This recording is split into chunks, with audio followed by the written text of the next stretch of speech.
Hello students, today we will start with the second chapter of chemistry, that is atomic structure.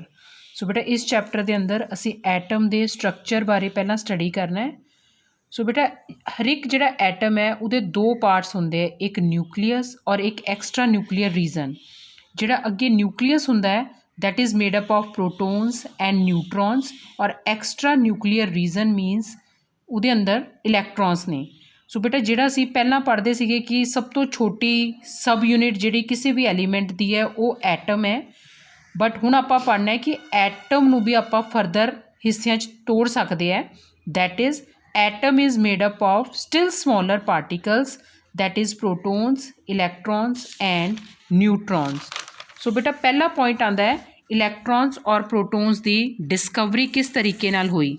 सो सब तो पहला बेटा है इलैक्ट्रॉन्स की जिहड़ी डिस्कवरी है that originate from cathode rays, that is discovery of electrons. और एक्सपैरीमेंट किया सी बेटा जे थॉमसन नाम के साइंटिस्ट ने. सो बेटा साइंटिस्ट ने की किया, एक ग्लास ट्यूब लिती which is closed at both the ends.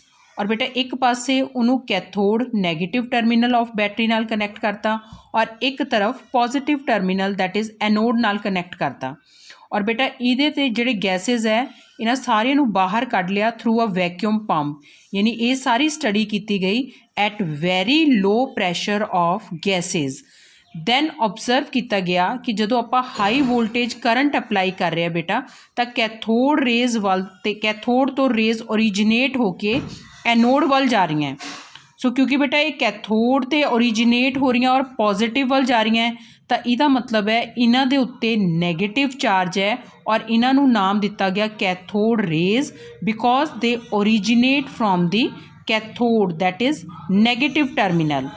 हुण बेटा इन्हां सारिਆਂ दी स्टडीज़ करके प्रॉपर्टीज़ बनाईयां गईयां कैथोड रेज दियां जिहड़ियां कि इन्हां ने शो कीतियां इत्थे properties of cathode rays. So बेटा सब तो पहली प्रॉपर्टी है cathode rays always travel in straight line at right angles to the surface of cathode.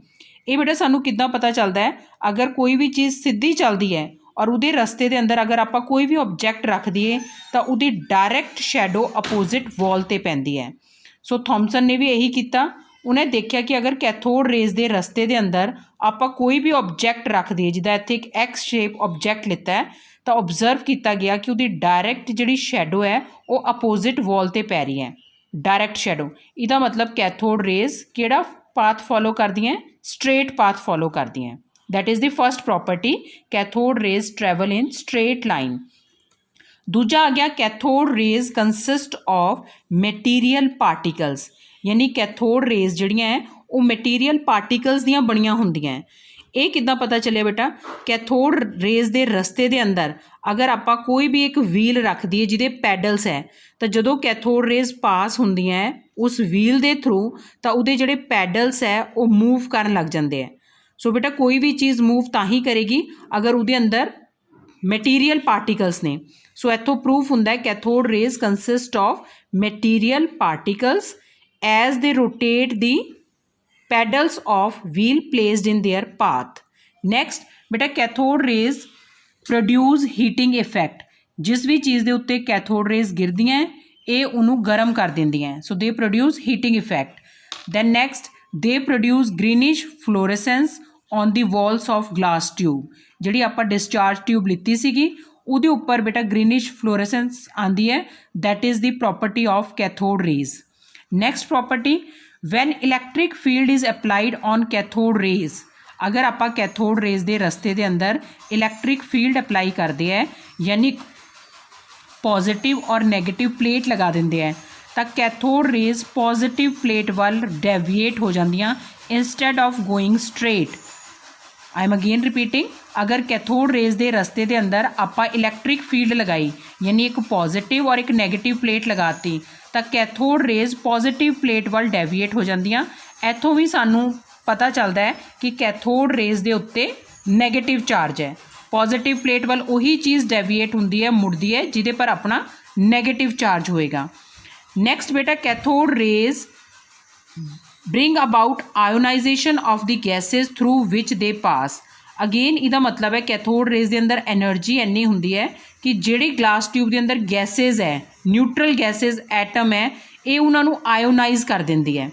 Ionisation का मतलब हुंदा है either they remove the electron of atom और दे ऐड, यानी एटम्स तो गैस दे आयन्स बन जाते हैं। Next point, they produce X rays when they fall on metallic targets like copper. So बेटा कैथोड रेज किसी भी मैटैलिक टारगेट के उत्ते जो गिरदियाँ हैं तो एक्स रेज प्रोड्यूस करदियाँ हैं।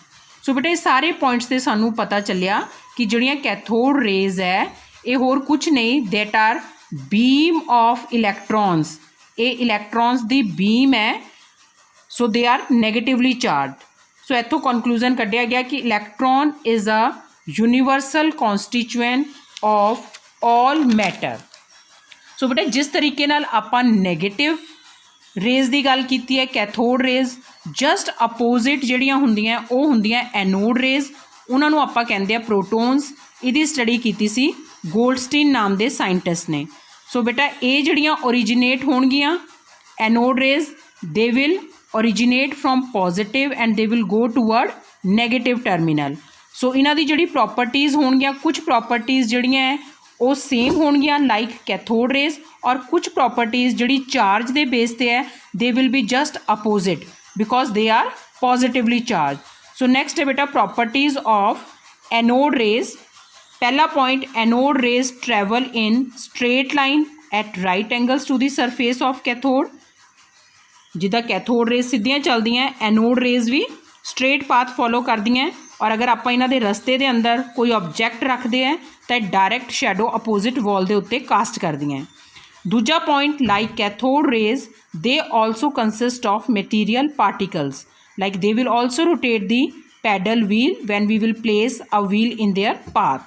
Next point, in an electric field, जिदा बेटा कैथोड रेज जड़ियाँ सीगियां वो किहदे वल मुड़दियां सीगियां, पॉजिटिव वल, ये मुड़नगियां नैगेटिव फील्ड वाल, नैगेटिव प्लेट वाल। उत्थों सानू इंडिकेट हुंदा है कि दे आर पॉजिटिव चार्ज।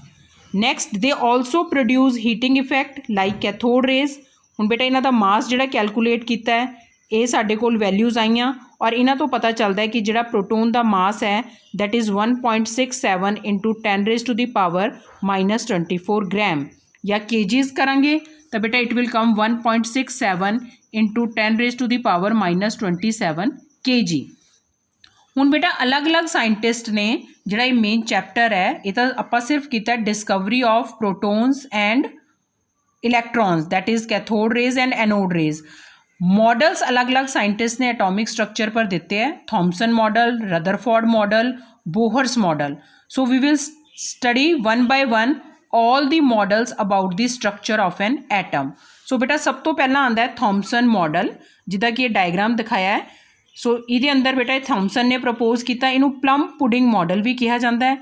ये अंदर सपोज किया जाता है कि पॉजिटिव चार्ज जिहड़ा है थॉमसन ने सपोज किया सी वो पूरे एटम के अंदर बिखरिया होया है, स्प्रैड है, और नैगेटिव चार्ज किते किते एम्बेडेड है। लाइक असी वाटरमैलन देखते हैं, जिहड़ा रैड पोर्शन है पूरा वो बेटा पॉजिटिव चार्ज है ऑल आउट, और जिहड़े बीज असी देखते हैं वो इलैक्ट्रॉन्स बीज की तरह किते किते एम्बेडेड है।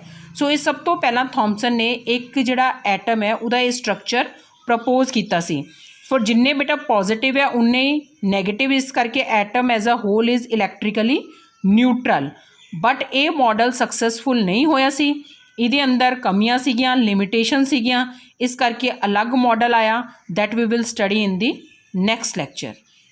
सो बेटा थॉमसन मॉडल ये डायग्राम तो क्लियर है, positive charges spread all over and electrons are embedded in it as a whole. Atom जिहड़ा है वो न्यूट्रल है। इहदे अंदर क्या ड्रॉबैक सीगे, क्या लिमिटेशन सीगे, that we will cover in our next lecture. Thank you.